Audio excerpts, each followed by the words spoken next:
All right, guys, this is going to be your last video for the week. It's going to be a little quick. Um, just so you know, we're not going to have a test, a formal test on Module 2. It's just a quick quiz. You're going to send me those answers, and I'm going to count that as a quiz and put that in the grade book.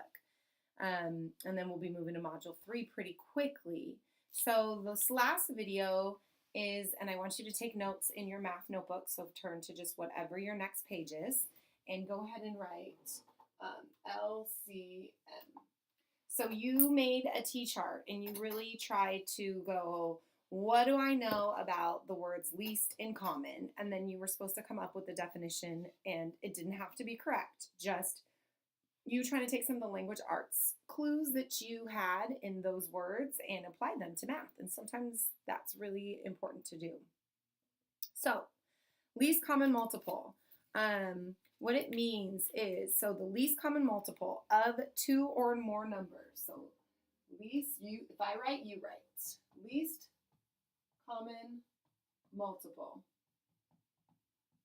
of two or more numbers.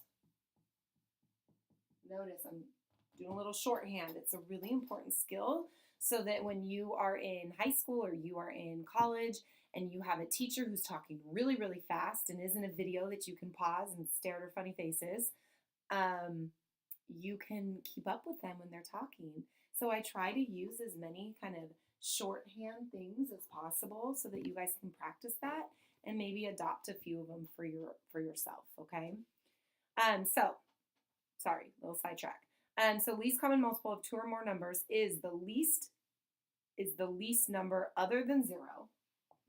So is the least number, not 0. Okay?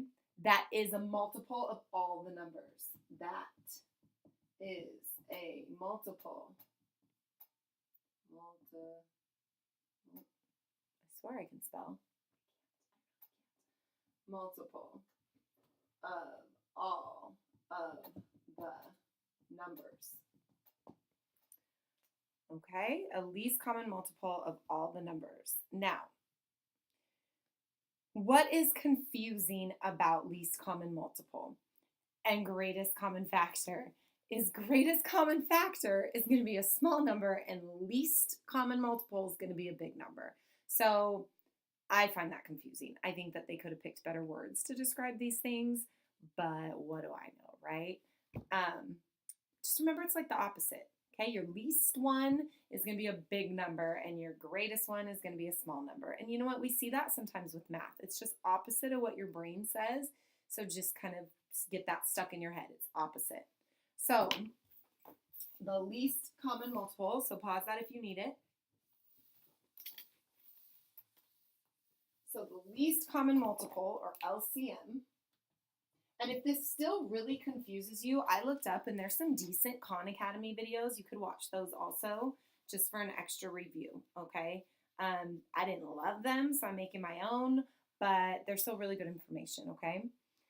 So least common multiple of, let's say, 3 and 4. So think a bigger number is 12. A least common multiple of 4 and 9 is 36.